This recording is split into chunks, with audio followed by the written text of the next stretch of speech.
What's up? Today, I'm going to be talking about spirituality versus superstitious or superstition. And I mean, I might be name dropping in this one a little bit, but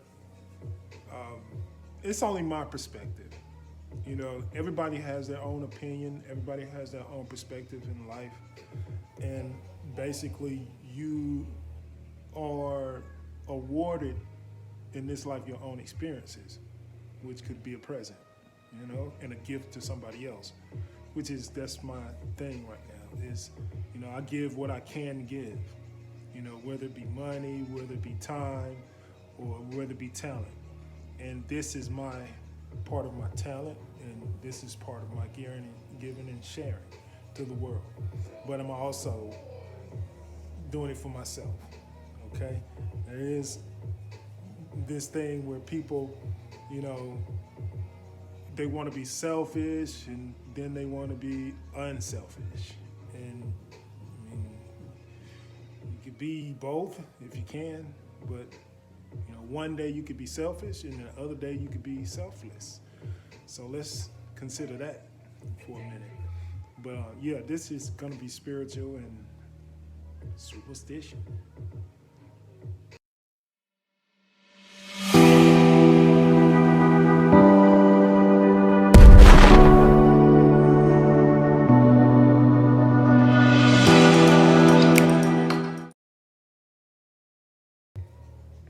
Spiritual. In my experience, growing up, I wasn't in a spiritual situation.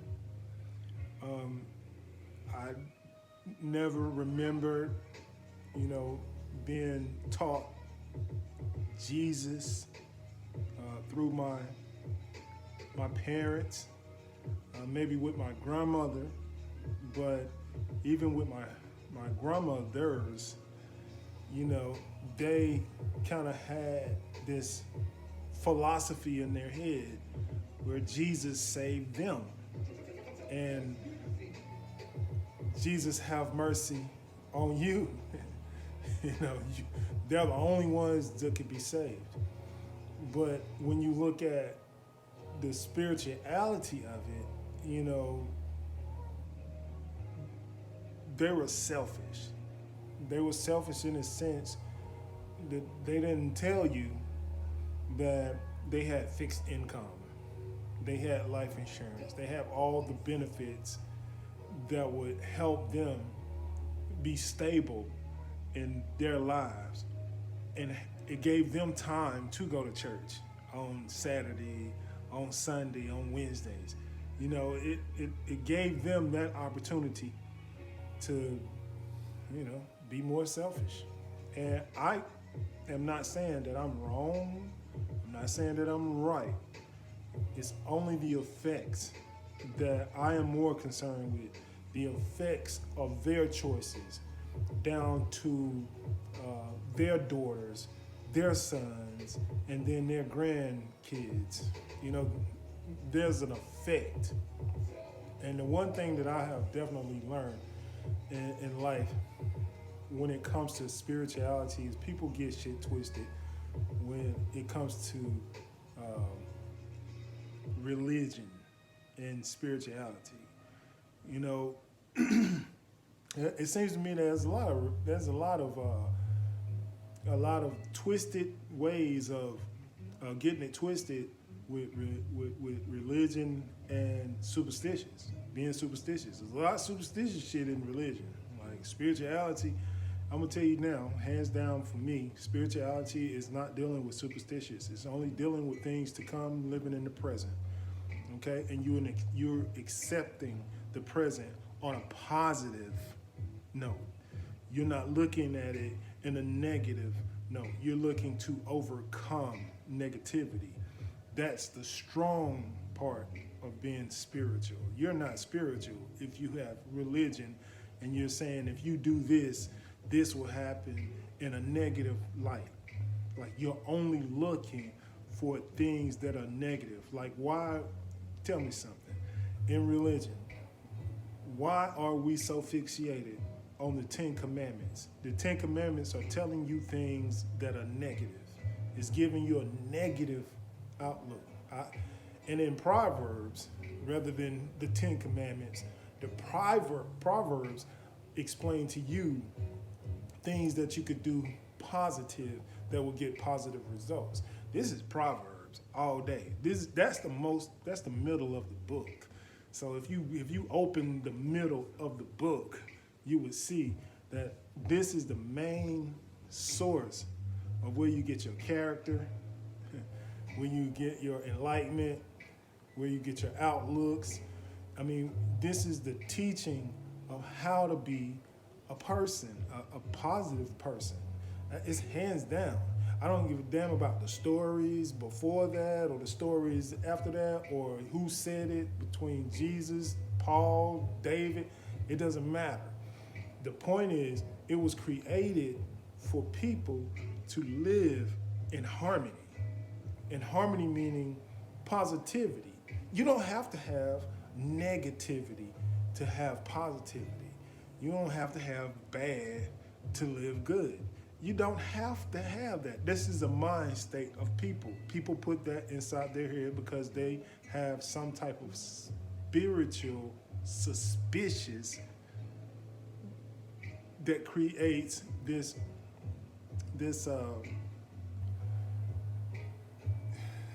what I want to say. It creates some type of superstitious outlook and outcome. Like don't split the pole. Black cat crossings, walking under ladders, talking with your mouth full. It's so devious to the point where it will bring two people that started off together and it would separate them, make them two individuals, making them versus each other. Like, this don't make sense.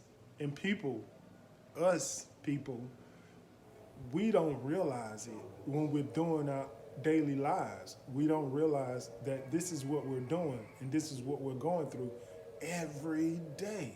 You're faced with these choices to make. Either you give a positive reaction or you give a negative reaction. It's your choice, okay? And most people, if you look at what we're subjected to, as far as television, as far as all things media, we're subjected to categories. And a lot of people choose the violent categories rather than the positive categories. And I'm going to say this again.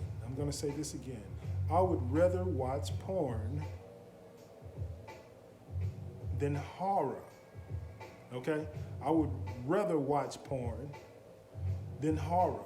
If I had to catch my child in the act, I would rather catch them watching porn than watch them catching horror movies, scaring the shit out of themselves, rather than trying to teach them about heterosexual sex, creating, being, procreative.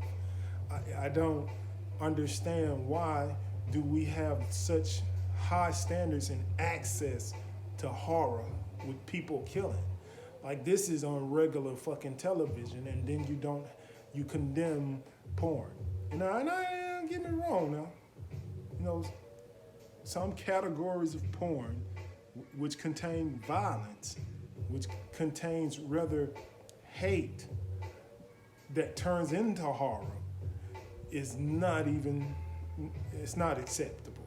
It's not acceptable at all. And then 9 times out of 10, you have to look at, there's a race issue with that. There's something that certain races prefer for entertainment than other races. Okay? Now, spirituality, being positive, as a parent, You are God. You are God to your child. Okay? You are not anything else. You are God to your child. Your child, when being born, does not know nothing about Jesus, don't know nothing about God, don't know nothing about religion, has no clue about Muslim or being Christian or being Baptist. Your child has no fucking clue. Your child only has love and compassion. Why? Because children are blessed and they feel gifted because they're given life. They have the opportunity to see the world. They have an opportunity to touch, taste, and express themselves with a positive outcome. Because all children, whether they act as if they're spoiled, they act as if they're they're mad or they scream and holler, they're only looking for a positive outlook. They're only looking for something positive to come out of it. And how you raise your child, what you give to your child, what you pour into your child is what your child is going to drink, and it's going to nourish it, and then it's going to spit it back out to the world. 9 times out of 10, that's what's going to happen. But then as we grow, as we get older, it seems that parents want to put the child off on some type of air God. Like a child turns 13, okay?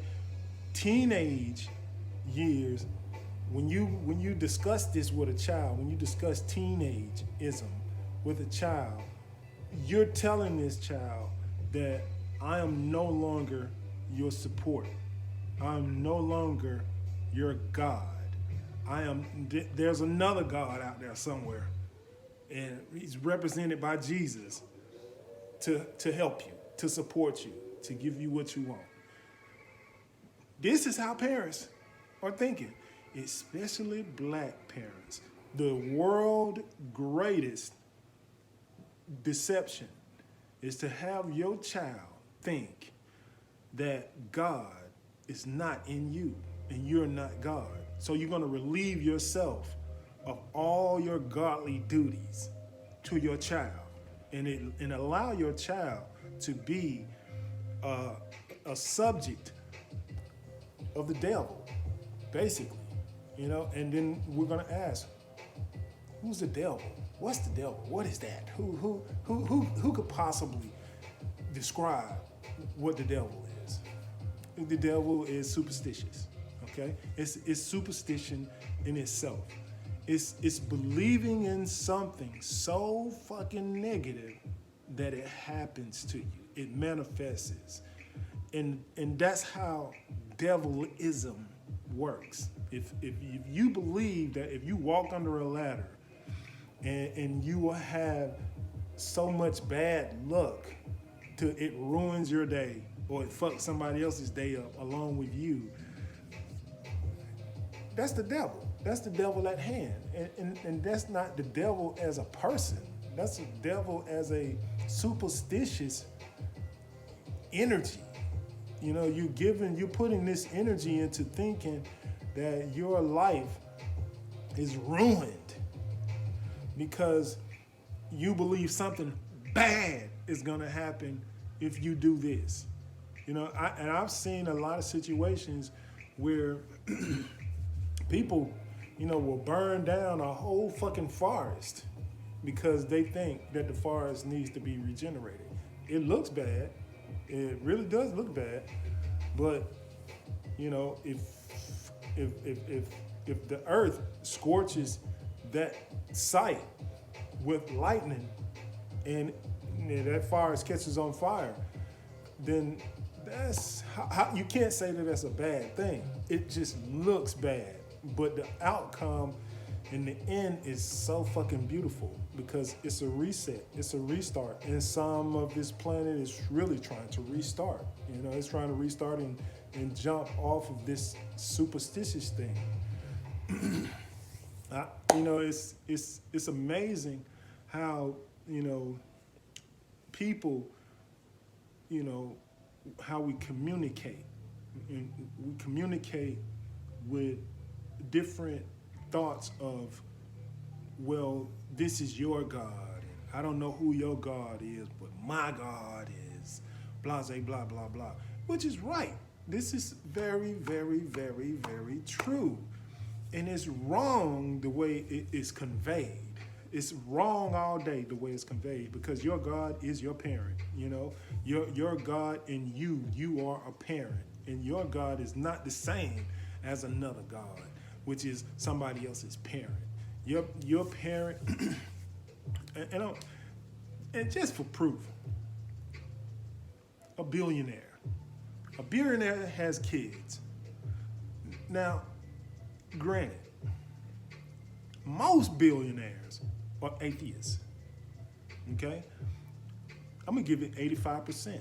85% billionaires or millionaires or atheists, which they're saying they don't believe in a one God. They don't believe in something that you are trying to push on them and say, if you do this, then it's bad. Or if you do this, then you get good out of it. No, that's not what they believe. They believe in a higher energy. And whatever they do, that's all good. Good will happen. They also do believe that if you do bad shit will happen. They just does not believe. And they're like the ones that are on the brink line. They right there on the line where, if you notice, an atheist, they adore their families. They adore their parents. They adore them as if they are gods themselves. And that's what you might as well say. You might as well say an atheist is a person who thinks they're God.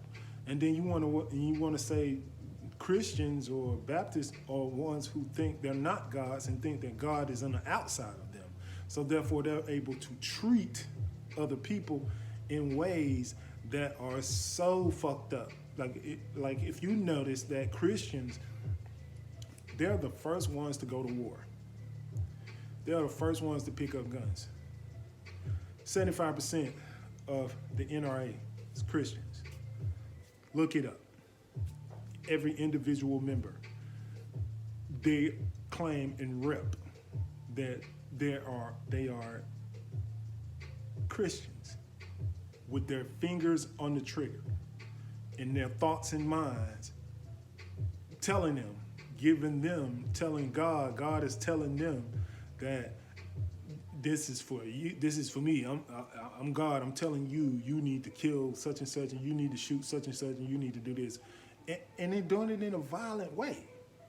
Like, you're joining the military knowing, or joining the police force knowing, or joining any fucking gun-toting organization knowing that you have the ability to kill. That's God. That's God. That's the God in you. And you're taking a tool and you're taking somebody else's life. And that's not your job. See, that's the difference between an atheist and a Christian. And most atheists don't carry guns. They don't need them. They don't need them. And I'm not saying this is a Christian versus atheist deal or Muslim. This is not what the fuck this show is about. This is about spirituality and suspicion. Just being, superstitious. I don't want to say suspicion, but it's superstitious. Being just superstitious. Superstitious califragilisticexpialidocious. It's a spell, okay? And we're all like, it takes someone to cast a spell on you to make you suspicious or make you have some type of superstition. That's a spell casting. Spirituality is a little baby, a kid, a newborn, full of spirituality, full of pure air, full of pure breath. And everything that they do, far as feeding, to shitting, to learning how to walk, to learning how to talk, it all comes at a spiritual positive price. You do not believe me. You can go to a nursery full of kids and just watch them. Talk to them. You will see this. But you will also see what type of parent, which is their God, is feeding them, and how they become, and how they interact with others and to you and adults. You. I don't get it. We have been so fucking blind. I mean, maybe it's me. Maybe it's me. Maybe it's the atmosphere and the place that I have found myself in, or that I have chosen to be in. And I see these spiritual people, quote spiritual people, and they do and say the most evilest shit. And they think of and watch, and it's like it's evil, like it's intentional evil. Like you have some people that was raised in an evil setting, and they don't know that this is evil to a positive world. They don't know that. They're raised this way by evil parents. Parents who like to suppress others and cause depression in others and cause others deaths. Those are, I consider, evil people. But when you actually look at these people, they don't know no better until they see better. And once they see better, you see the conversion, man. You see the repentance. You see all of these things develop into a change. And it's a beautiful change. And it happens just like that, with a twinkling of the eye, with a word, with a breath. It happens. This shit is no joke, okay? But then you can also have these spiritual people, turn evil because somebody did them wrong, and now they're low vibrational, and now they don't see anything else but revenge or just resistance, and that becomes an evil state, and once again you become superstitious. Okay, parents, we have to remember, fathers are not there by choice. Most fathers, 75% of fathers that have children, they're not there by choice, saying, hey, I don't want to be there. There's always a fucking component that's there that's causing them not to be there. Because you can't, it's not like a person can make a choice and you making this choice on your own with nobody around and no opinions and nobody else's choice that you have to stand up to. Like, there's always somebody else's choice that you have to stand up to. You can choose to overlook it, ignore it. You can choose to do that, or you can choose to respect it and, go about your way of, hey, taking the advice of somebody else's opinion. But it's going to change you. It's going to change your opinion. It's going to change your outlook. And I ain't saying there's something wrong with that. It could be something right. It could be something wrong with that. Shit happens. But you have to take an account of, what are you standing on? How are you standing? What's your belief and what's your perspective? Is this going to make you better? Is this going to put you in a better state? Is this going to put you in a better situation where you could help somebody else, put them in a better situation? When it comes to fatherhood is an endangered position for most black men. And it is being used, it has been used by women for the appeal of helplessness, and then at the same time want to be a strength. Oh, I'm the father, I'm the mother, I'm everything to the child. That's dead ass wrong as fuck, because that is not true. It's not true at all. It's just not true. I'm going to tap on a little bit of everything. Spirituality, you're not supposed to tell your child, give your child any negativity that's going towards the father. You let them see that, and you let them deal with that. But you coming out your mouth, you giving the impression, you making it seem like you're contributing to the evil shit. You're contributing to your own demise. Because most women, I'm gonna tell you, most women take pride in being single moms. They take pride in it. And that's dumb as fuck. Like, you should not take pride in not being able to hold a father or your child's father. You shouldn't. What in what fucking world is that really right? Because in actuality, you are really, you don't show the child. You're not showing the child how to overcome. You're showing the child how to pick a crutch, how to hold a grudge, how to stay resistant, until men or boys, I'm gonna say it like this. Somebody asked me a question in the spiritual sense. What is a man? And I've had a lot of people, listening to a lot of people and watching a lot of people, they have a problem with answering this question. And it's like baffling to me. It's how in the fuck can you have a problem or issue with this question? How the fuck do you not know what a man is or what a woman is? I don't know. I don't get it. There's two indications of what is a man and what is a woman. Common sense. This is not a scientific thing.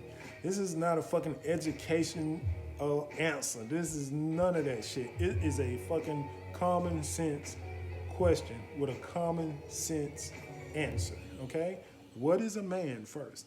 What is a man? I'm gonna tell you what a man is.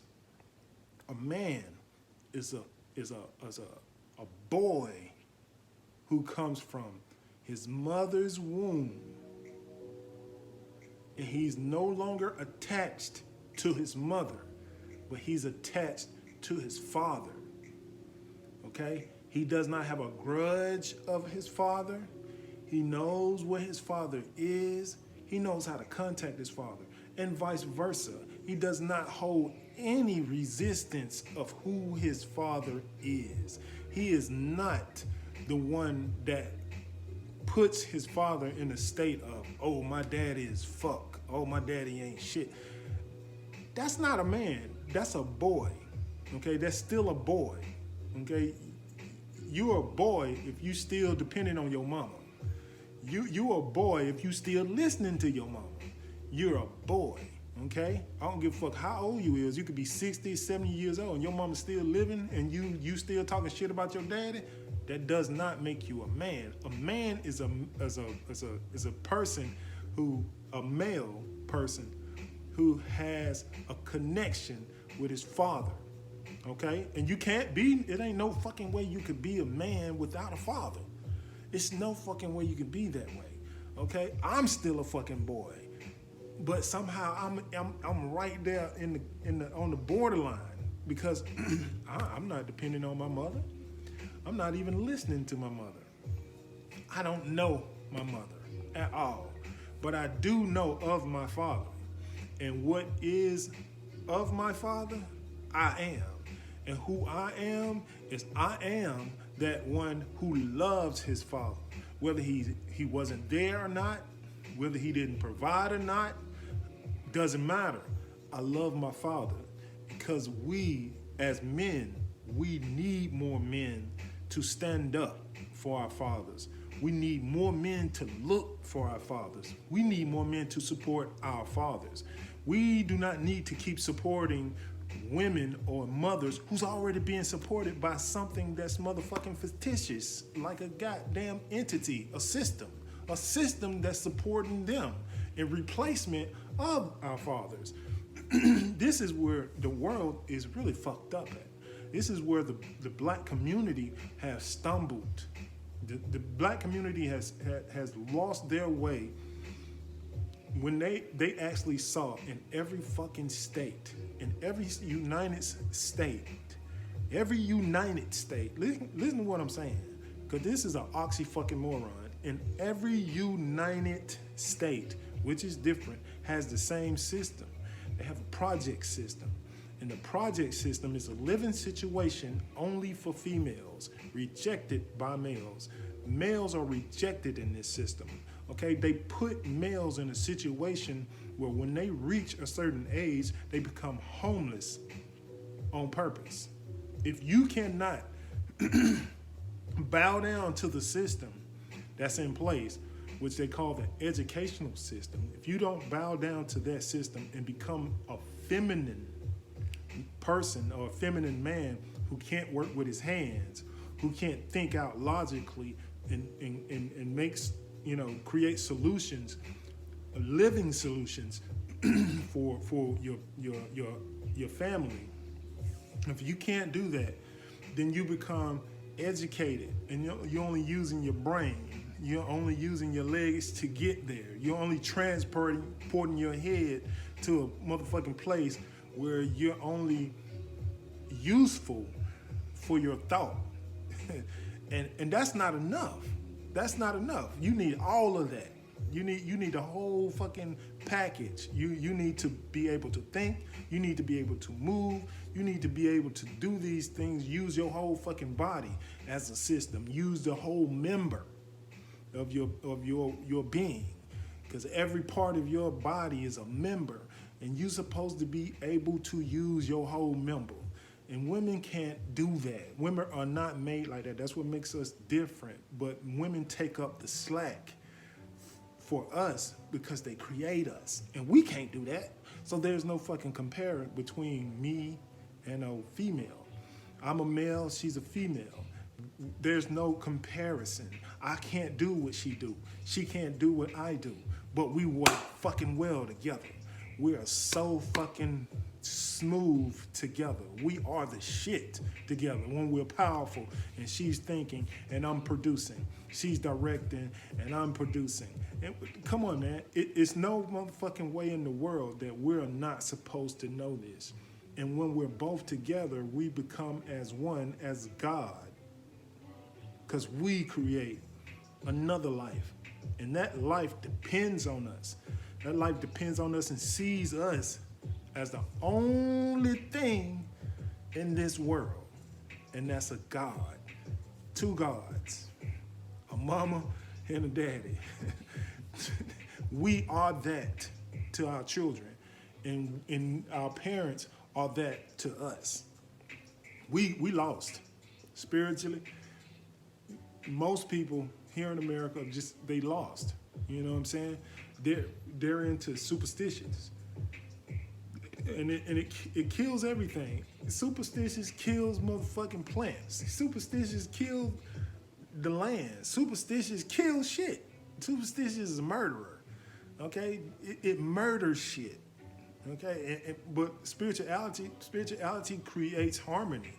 It creates harmony. And it also creates death. It does not just create death. It creates life and death. And when one comes in, the other one goes out. That's the harmony of spirituality. Boy, that's a mouthful, and I'm sure you probably can't understand that. But let me give a shout out to Jesse Peterson. He's a talk show host, and he asked some real good questions. You know what I'm saying? I've seen people come on his show, and his show, they're like, they upbeat. They start off upbeat, and my God, when he hit them with the questions, and what I noticed is a lot of people on his show, they want to be biased on the question. Like, they want him to ask questions that they can answer. And it's funny as fuck when you watch it, because He put him in so much of an uncomfortable situation. They walk out on his show, like they just get up and walk out, and I'm like, wow, this guy is amazing because he's making people judge themselves, like they can't take who they are. And he's giving them simple questions, and when you can't, this goes for everybody, anybody out there. When you asking a person a question, and it's a yes or no answer, don't trust them. Do not trust that person. I don't give a fuck if they're a preacher. I don't give a fuck if they're a judge. Don't trust them. A cop, whoever, your mama, your daddy. It has gotten to the point where you ask a question that deserves a yes or no answer, because don't let nobody tell you, oh, some questions ain't like that. You can't ask no questions like that. That's bullshit. Okay, you can cut that shit. You can answer a question yes or no. That's if you honest enough. That's if you honest enough to yourself, not to the person that's asking the question, but honest to yourself. Because a lot of times we're not honest to ourselves. A lot of times we just programmed to say shit. Now somebody asks a question that we done heard before, we're programmed to answer the question in a programmable way. And that takes a lot of motherfucking talking. It takes a lot of explaining. It takes a lot of hopping and skipping and a lot of dodging. That's a lot of energy and shit. Oh my God, stop playing. If they can't answer you directly with a direct answer, a direct question deserves a direct answer. Don't trust them. Don't even trust them. Ask them about 2 or 3 times, to try to get it out of them. But if they don't answer, dog, walk the fuck away. Don't put your energy into somebody who's literally bringing your energy down, bringing this low vibration of stopping the knowledge, this resistance that has you not moving forward. Cut them off. Just cut them. Let it go. Okay. Now, that's my perception of spirituality versus superstition. Superstition is just negative. It's just a negative. It's somebody who expects a negative outcome. Okay, and a spiritual person is a person who expects the best outcome because they're giving the best thought into it. They're giving the best intentions to it. They're giving their best efforts into it. And then when you got somebody who's superstitious, them motherfuckers will sit there and wait for some shit to happen because they think if they do certain things, then it's going to be a negative outcome. I'm trying to tell you, that shit does not exist. It does not exist at all. One more time, it goes out from my perspective on the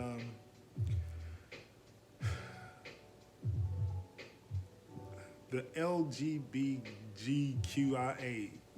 and all.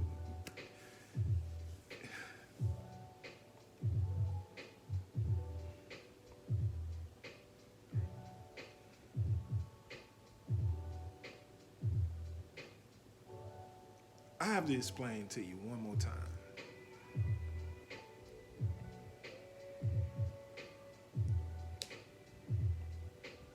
And I got to get it to you dirty.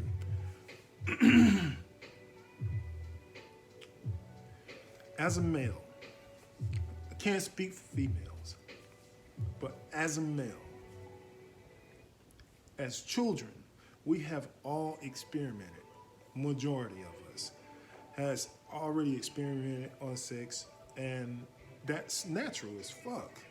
You're supposed to, especially if you're not being sat down and talked to about it. It's a natural progression to experiment as children, and you might get a bad outcome on most of the shit but only because you're not being guided. Okay, let's get that part straight. But when you become an adult, and as they say, you get through puberty, you notice that you noticing your sexual organs. These are sexual. This is an organ. Okay, this ain't nothing else. It's an organ. A vagina is an organ, which is a tool to progress in procreation. The penis is a tool. It's a tool, okay, to progress in progression. That's all it's used for. That's it. It's nothing else, okay? If you want to seek pleasure in it, that's your business. That's your preference. But don't expect when you put two things that are the same together. It's like putting a block. It's like when you're in the kindergarten, they give you these little blocks and fit into the holes. You know what I'm saying? You're not supposed to force that shit in the hole. That's not what the fuck. That's not how it was made. That's not how you came out. And it's like women. I have to blame this strictly on women, you know. Women tend to let men be something that they're not. They allow them to keep this mindset into thinking that they're not. And somehow most men are thinking, well, hey, I'm a man, I'm not a woman. You know, I just happen to like men. That's what they're saying. Wow.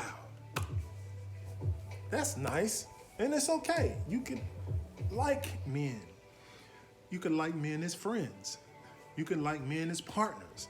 You can like men in a respectable way where it does not harm you interiorly. It does not cause infections. It does not cause things that make you unhealthy mentally and physically. Black gay men, let me tell you something. With a condom, without a condom. When you stick your dick in a man's ass, or anybody's ass, shit is on your dick. Now, when you eat food and the food exits out your anus, these are things that are coming out your body that your body don't need, which turns them into toxics. So your body is getting rid of toxic shit, literally. And you decide that this type of pleasure pleasures you. You are nasty. You are not of the human category of procreation. You're not human anymore. Okay? You have opted out of being human. They even change the fucking way they want to be looked at. Don't call me gay. Call me queer. Don't call me queer. Call me fag. Don't call me fag. You know, they don't know what the fuck they want to be called. But I'm going to tell you one. Being gay is not sexual. Gayness has nothing to do with sexual. And then on top of that, this is a situation where you got most people just want to be pleasured sexually. It's a sexual pleasure thing. It has nothing to do with life at all. It has nothing to do with procreating life. It has all to do with just straight, I like him, he looks like he got a big dick, oh my God, type shit. This is the outlook of being gay in America. It's all sexual. It's a sexual pleasurement inside the mind, and it explores in a toxic way, turning your mind into fucking an unhumanistic person. Like, you're not thinking of, okay, I got family, wife, or you're not thinking of watching this female have your child. You you you get to the point. I mean, most gay guys get to the point where they want to have a child. They want to be the woman. They want to see if they can have a fucking baby. This shit kills me. I fuck. And then whoa. And then you got these people who call themselves Christian, which is a big thing these days. You know, being gay and being Christian, and people want to, you know, say that God does not look down upon you as a sinner if you're gay or queer. God might not look down on you bad, and God might just take his hand off you, because Lord knows you can't be helped. You can't be helped. And if God made all of us in his and hers image, how the fuck do you know what I'm gonna say? Like, how? What that makes you? That don't make you a god. That don't make you human at all. That makes you something else. And you're always, they're always, and not you, but they always try to turn themselves into these words and given all these categories. They want to be in a category different from other than being human and being a person that is a procreator. Always. Okay? And you can't run from it. You know, if you have this appetite for sex with the same sex, then, you know, hey man, that's on you. But don't push that shit on me. Don't push that shit. Don't make up words for me because I'm afraid of you. And this is true. I am afraid of you. And when it really comes down to it, I do have mental issues with this position. I do have mental anguish with this situation, you know, and it does cause confusion in children. It does cause confusion in situations, like simple situations, like going to the fucking bathroom. Like, it does cause all of this confusion. Like, you either a man or you're a man. You either a woman or a woman. You know, if you like the same sex, that's fine. But don't push it. Don't push it and assume that you can convert motherfuckers like you Christian, like you trying to convert like Jesus. That's another thing, Jesus. Let's talk about Jesus for a minute, hot second. Jesus. Why is it that we never talk about Jesus having kids or having sex, having a female? You know, kind of sneaky, you know, the way they portray Jesus just walking around healing people with 12 niggas on his back. Okay? And all 12 of these people seem like they don't have wives, and some of them have kids, but they're not with the wives. They decide to go with this man who did not want this position in the first place. He did not want to be a Messiah. He did not ask for it. He was chosen by some gay couple. John and who? Paul. Oh my God. A gay couple who wanted to represent them in that time, in that fashion. Only that time. You know, there's an underscore in all of this shit. And there's some things we don't really want to look at. And I can't say, and I don't have proof like nobody else has proof, but I do have an opinion and I do have a perspective that, you know, when you add Michael and you add the angel who was casted upon the earth because he was jealous of God for having so many followers, and he gained the courage and he gained the what I want to say, he gained the arrogance of wanting to be followed rather than following. Who's to say that wasn't Jesus that was casted? Because for some reason, I'm hearing in the Bible, I done read this Bible 3 times. And every time I have read it in the form of Jesus being God. And Jesus is God in the flesh. Jesus is a God. Jesus was a God, but he was casted on the earth. Now, answer me this. When Jesus was on the cross, why in the hell did Jesus call out to his Father? Why? If he was his own Father, he was his own creator, why the fuck did he call out? Why? Somebody answer me that. I'll be waiting.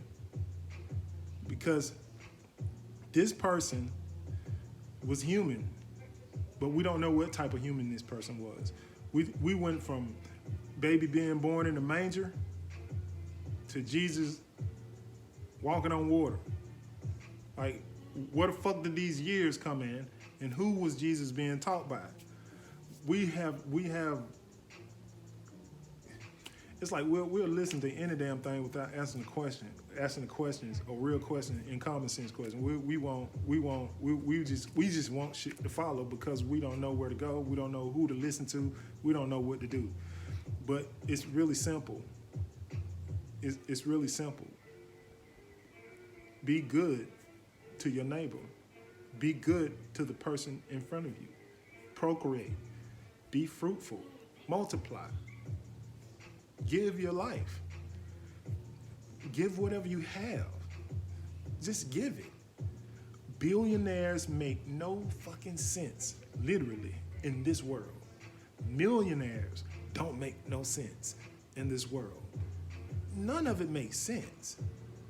Especially when you're taking something from the earth and you're rearranging it. Like, you're digging for oil, you're digging for materials, you're digging for minerals, you're digging for a lot of shit that don't belong on the surface of this earth. It was under the surface for a reason, and it was there as a component, just like us. The earth. See, and that's another damn thing. Coming from gay to resources, the earth is the truest God that we keep overlooking. The planet, the very thing that we're walking on, the very thing that we eat from, the very thing that we're breathing on, the very thing that's giving us life and keeping us sustained, along with the fucking sun, we do not worship the earth as a god. That's weird as fuck to me also. Why? So these are some of my questions. And like I said, shout out to Jesse. Man, I wish I could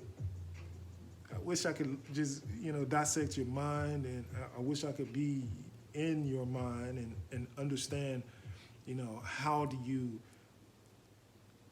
progress in the form that you in, the being that you in. It's the first person in my whole life that I have admired and thought as, damn, this is a mentor.